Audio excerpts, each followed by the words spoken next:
welcome to this Roundup edition of Recruiting Future. If you've not listened to Roundup before, it's a review of all the interviews on Recruiting Future that have been published in the last month, so you don't miss out on all the great insights that my guests are sharing. Now, Roundup has had a bit of a summer break. We've not had a Roundup for a couple of months. So it's back, and it's back in a whole new format. So we are recording and streaming this live. And for the first time ever on Roundup, I have a guest host. Rhona, welcome to Roundup. Please introduce yourself and tell everyone about the amazing things that you do. Thank you so much for having me, Matt. Yes, I am Rhona Pierce. I am a recovering recruiter, and I am the host of the Workfluencer podcast.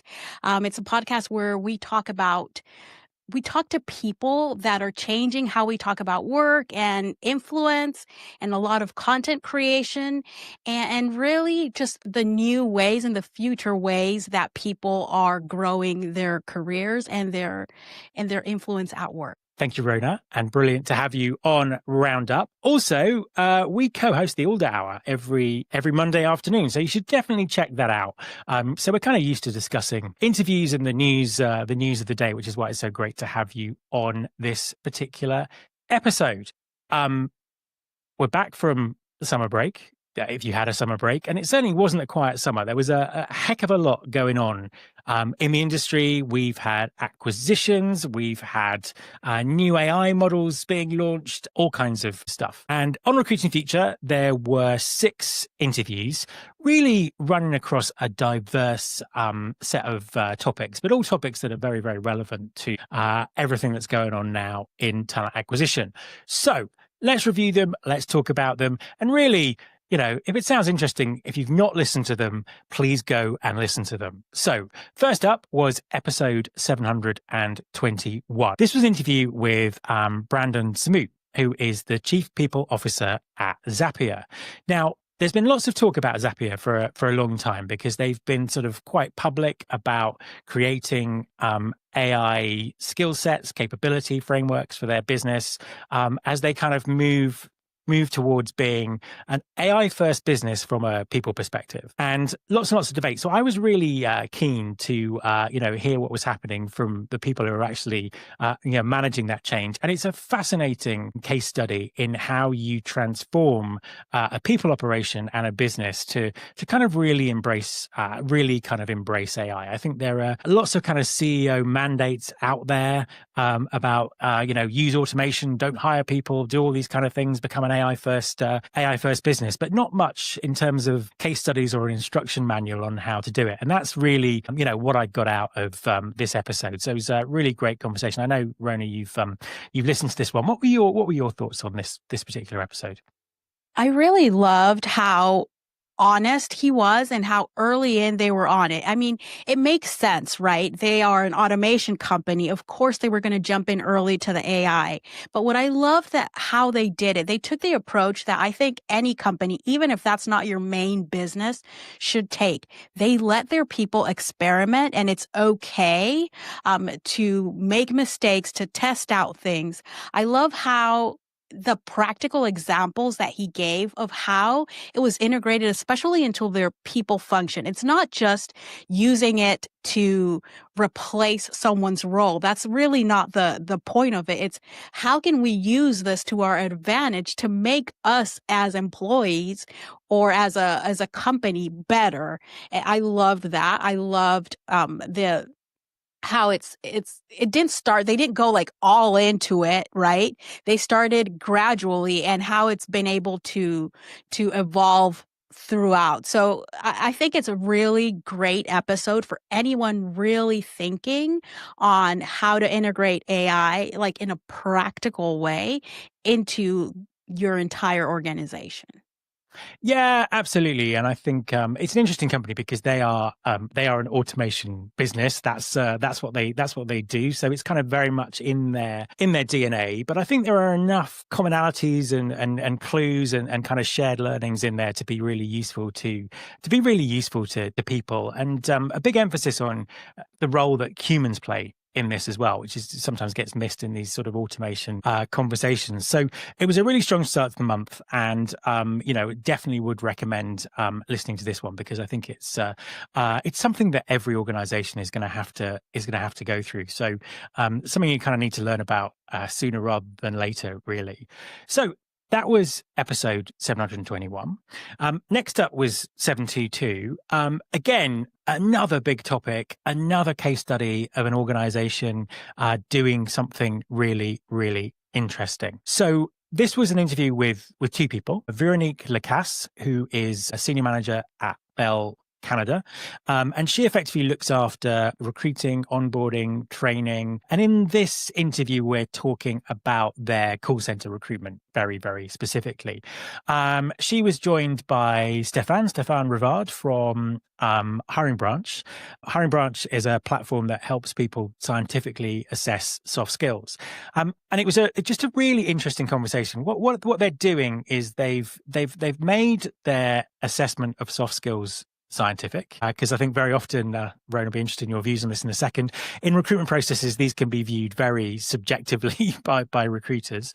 So they made it scientific. They've put it right at the top of the funnel in terms of recruiting funnel, in terms of getting that data about people. And then they use that kind of data and their performance data to actually kind of predict who's going to be a great hire for them.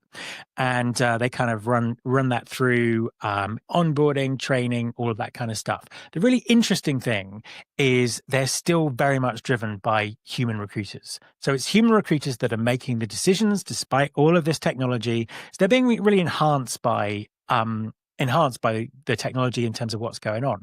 But the really cool thing is those recruiters can then see the outcomes of the people that they hired. So we talk a lot about quality of hire and recruitment being divorced from it because it's not able to influence it or look at the statistics. But here is a case where absolutely recruiting is playing a central part in this. Rhona, what are your thoughts on all of that? So it's so much there to talk about. I mean, I think you know me enough to know that this is like my ideal scenario. I really think that recruiting is involved and it has a part to play in the entire life cycle of an employee. And I think many companies miss the mark because they want recruiting to be responsible for quality of hire, but they don't give them the feedback. I loved how this was all together: recruiting, onboarding, training, and they got the feedback loop. So it's like, yes, scientifically evaluating soft skills, 100%. Like you said, a lot of the ways that it's been done since forever is very subjective, and that's not a good way of evaluating anything, especially skills, and especially to use them to make a hiring decision. So kudos to them on how they're doing it in a scientific way. And then using that information, using that data and giving it back to recruiters so that they can improve their process at the top of funnel, to me was genius. Also a very, very good episode that I think everyone should listen to. Yeah, 100%. And again, humans very much in the loop here, which is, obviously something that there's a huge amount of debate about at the moment. It's just great to see people kind of getting on and doing this kind of stuff and, getting these kind of case studies. So the next one, 723. This is an interview with Hazel Little, who is the CEO at a company called Career Returners. And this was all about the discrimination around resume gaps. So Career Returners works with people who have taken a gap from their career for whatever reason, and really kind of helps them and coaches them to get them back into the job market. And in the conversation, we were really kind of digging into a lot of the bias that is out there about people who've taken a career break. And also people, in the workforce who are older. There's an element of ageism in this discussion, but not kind of exclusively about ageism. Just people taking career breaks for all kinds of reasons. And I've always been just amazed by how triggering this is for some organizations and some recruiters. I mean, Rhona, is that your kind of experience? What goes on with career breaks? To me, this bias with career breaks has always been one of the most ridiculous things that I've never understood. I started taking career breaks even before starting my career. I finished college and I took 6 months off because I wanted to and I could. And that's how it's been throughout my career. Anytime I've wanted to take a break for whatever reason, I've been able to do it. And when I've jumped back in, I've always been a top performer. So I've never had that bias, and I've really literally never understood it. And I've managed plenty of recruiters when I was working in corporate who, like, I had to sit down with them and be like, but why is this a problem that this person was out of the workforce? Something that I don't know, maybe I've worked in tech. That's where I started my career. And what you learned today and what you know today is totally different tomorrow. So who cares if you took a break for a year? You're still going to have to learn something new. That's always been my approach. And I think now this doesn't only apply to tech, but to every industry out there because of AI and because of just how everything's changing. Everything's changing every day. So who cares if you took a break to go handle personal business or do whatever you want to do? And I've never understood the whole these people are less loyal or they're less ambitious or anything like that. It's just something I've literally never been able to understand. Yeah, absolutely. But it is a big issue. It kind of comes up time and time again. But I think you absolutely nail it there. It's like we're living in a time where skills go out of date so quickly. It doesn't really matter anymore, does it? And I think it's again coming back to the sort of previous interview, it's those soft skills, those kind of innate abilities that people have. Also, the sum total of their experience of dealing with lots of different things that's kind of really important. And I think that what Hazel highlights in the discussion is the opportunity in this pool of people, in this talent pool of people for employees and for employers that many of them are missing out on. So definitely listen to this, whatever your view is on resume gaps. I think you'll find it really interesting. Changing gears again. Episode 724. So in this one, we were talking about the changing face of recruitment marketing, and recruitment marketing has always been dear to my heart because that's where I started. That's where I started my career. So it's always great to have a little bit of recruitment marketing chat on the podcast and on the podcast. I had two guests this time. I had Kelsey Crater, who's the Chief Platform Officer at Appcast, and also Appcast's Director of Digital Media, Alexandra Horwit-Enema. Really interesting conversation, and it was all about the relationship between job boards and search and social. And really, I suppose there are a couple of things that came out of the conversation. Firstly, many companies out there, employers out there, still trying to use search and social like job boards, not looking at the unique kind of benefits that they bring, the diversity of hiring that can be done through them, but also when you're using them properly, you're looking at kind of long-term strategies. So, building pipeline over time, amplifying the employer brand, huge opportunities on those channels that recruitment's been missing out on for decades. If they've been around for probably is decades now. So it was a great conversation because I think it's just a massive missed opportunity for so many employers. Rhona, recruitment marketing, what are your thoughts on how people do it? That's my jam. It's really what I've done for a long time. It's what my entire podcast is about. How we market many different things of our work, and we do talk a lot about recruitment marketing. And I agreed with every single thing that your guests were saying. It's true. Companies are using it the wrong way. I think somewhere along the line, someone decided that social and search was just the replacement for job boards, and in some aspects it is, but it's not an apples to apples replacement, right?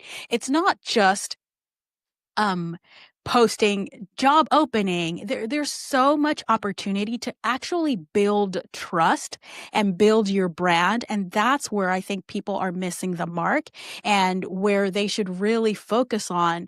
And your channels, how you treat each channel is different. It's not the same exact thing as job boards. Job boards have their place, definitely 100%. I don't think they'll ever fully die, but I think that the way way that you use social and search really has to be complementary to that and not a replacement. And once you make that mindset shift, it'll start working for you. And it is the long game. It's not this quick, I posted something, this is going to build my pipeline. Pipelines are built over time. And that's something that marketers in consumer marketing and B2B marketing have understood for decades. And I think it's high time that recruitment marketing starts understanding and operating under that premise.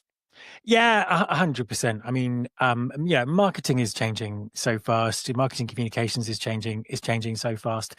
And I think the other interesting thing, which really ties in with the work that you do, is the bit about storytelling. It's quite difficult to do storytelling on job boards, although people could do a lot better in the job postings that they do. But certainly with social, you have that opportunity to kind of tell those stories, to get that engagement. And again, I just think the impact on things like quality of hire is enormous, isn't it?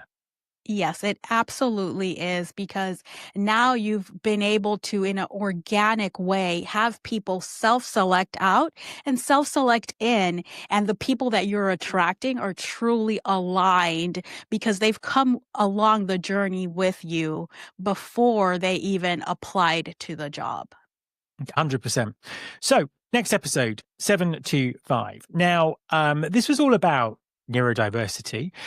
It was an interview with Shell Mendelson, who is an ADHD career coach. So it was kind of interesting because it was coming from a very different angle from some of the other episodes I've done on neurodiversity. It was really coming from the angle of, what are people with, neurodivergent conditions like ADHD? How do they need to think about work? What do they need to do? So I think there's a lot of education in there for employers, to kind of listen to and, kind of really take on board some of the things that we were talking about. There's lots of contradictions in neurodiversity. It's kind of quite difficult sometimes to categorize people and categorize people's needs. But I think the thing that came out of this for me, and any conversation I have about neuro inclusion, neurodiversity, is everyone's brain is different. And I think that steps that employers can take to make neurodivergent people feel more inclusive really kind of benefit the whole of the organization, particularly around, the recruiting process, which, needs a bit of a shake-up anyway. And we'll kind of maybe see that from the next interview that we're going to talk about. So, it's kind of I think it's just really important to listen to this and learn about what the experience for those people is like, but also, just the power of inclusion, really. I mean, how well do you think employers do on inclusion? I know that's a massively generalized question, but just give me your thoughts. I think in general, most employers are trying, and I understand kind of why they're doing. They want to fit everyone into a box, right? And like you said, everyone thinks differently. Even neurotypical individuals think differently within each. Like, everyone is different. So when you try to create this box and try to fit everyone to it and try to adapt your processes, your hiring, your onboarding, your everything into this specific box, you're not including everyone because it's impossible. There's no box. We're humans. We're all different. And I think anytime I hear the conversation of neurodiversity and including neurodiverse applicants and candidates into your process and employees, I go back to thinking this benefits everyone, because even the people that you think your process is built for, the neurotypical individuals, are different. And some of the things that I hear, I am not neurodiverse, right? But sometimes I hear, oh, this type of accommodation is needed for people with this type of diagnosis. And I think, you know what? That would actually benefit me too. Exactly. And I think just organizations thinking about how to include everyone is really the path forward and the path to go. And it will, like I said, it will benefit everyone. Yeah, no, I completely agree. I think it's just really important that people, educate themselves around this and just kind of get the different points of view and sort of really try and understand, what it's like and how challenging it can be. And sometimes not always, but sometimes small things can just make a massive difference. And so that, yeah, so it was an interesting conversation from that perspective. And there's a lot in this conversation as well about everything that is on the neurodiverse person, making sure that they're going to a company that's the right fit for them and doing a job that's the right fit for them. So there's a lot of kind of like self-knowledge and stuff like that. So quite an in-depth conversation, and well worth a listen. So on to the final episode in August, which was episode 726. Now, long-term listeners to the Recruiting Future podcast will know I never have favorites. I never have favorite interviewees. I never have favorite episodes. They're all equally valid as far as I'm concerned. However, if you want to listen to something that's very topical and really interesting, and if you only had time to listen to one episode out of the 6, maybe this one might be a good place to start. So episode 726, my guest was Jure Holtrop, who is an assistant professor at Tilburg University, who specializes in occupational psychology. Now, the research that he does looks at where science and the workplace meet in terms of assessment science, how it's evolving. So regular listeners to the podcast will know this is one of my favorite topics at the moment. So perhaps that's why I'm kind of calling it out. But really great conversation. We were talking about the impact of AI on how assessment's done. How we kind of really think about things. There's a bit in there about the gap between science and practice, and why sometimes the science doesn't always kind of cross over into what we do, which is quite interesting. There's some stuff in there about how AI is presenting new data for the scientists, but then also causing issues in terms of, not enough time to kind of look at results of that data and all that sort of stuff. But really the key thing was all about the death of the resume and death of the interview. Rhona, I know you've got some thoughts on this. Please share them with us. I've been advocating for the death of the resume since forever. I think this was a brilliant episode that everyone really, if you don't listen to any of the other episodes, this is one to listen to. I loved how simply he put it as, we've been using the resume wrong to begin with for a long time. We've been trying to force it to be this predictor of future performance, which it is not. And really focusing on skills and assessing skills correctly is where we need to go. The resume with AI, I mean, like it or not, now anyone can use AI to create a resume.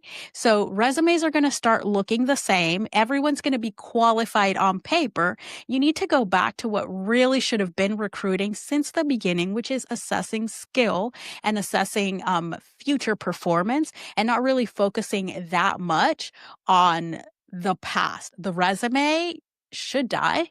It really is just a way to see what the person has done in the past and where they studied, maybe if they studied. That's it. Like literally nothing else should have ever been trying to get from a resume. And I love how simply he put it and how scientific but approachable this episode was. This episode was really one of my favorites as well. Yeah, it was an interesting conversation because we were really talking about a number of things. I mean, one of them was how do we create a different process for recruiting, and it was all about moving assessment up that funnel. Technology is making it much more available to people, much kind of easier to do. But really, in the part of the conversation we were talking about candidates using AI to write their resume, is that cheating? It was just like, it doesn't matter because it's a terrible predictor anyway. We shouldn't be using them. And he kind of rightly says also that the resume is where bias first gets into the recruiting process, and then that just kind of flows through. So no matter how unbiased you feel your interviewing process is, if the bias is coming in at the early part of the process, then it'll just kind of flow on through. So yeah, really interesting. We talked about a few sort of models for the future, and I think this is kind of the sort of the big debate we should be having right now in terms of sort of fixing the problem of increased numbers of candidate applications, candidates using AI, all of those kind of things, really, isn't it? Yeah, like that's not the problem we need to be focusing on. Like the problem we need to be focusing on is the problem that we've had for decades in recruiting and in hiring, which is assessing skills. That's what we need to go back to basics and focus on that. Stop worrying about who's using AI and who's not using AI. Absolutely. Rhona, thank you so much for your insightful thoughts and comments on this. You can find all of these episodes on Recruiting Future. So wherever you listen to podcasts, you will find it if you search for Recruiting Future. They're also all on the website. So recruitingfuture.com. You can actually run searches on the website by keywords. Everything has a transcription, so you can find all the episodes on particular topics that you are interested in. And there are currently 726 to choose from. There's a lot of stuff there. Looking forward into September, lots of great content coming up. It's also conference season, so I will be out and about. I'll be at HR Tech in a couple of weeks' time. So make sure you follow Recruiting Future wherever you follow podcasts. Thanks again, Rhona, for all your help with this episode. Much appreciated. I will be back with episode 727 of Recruiting Future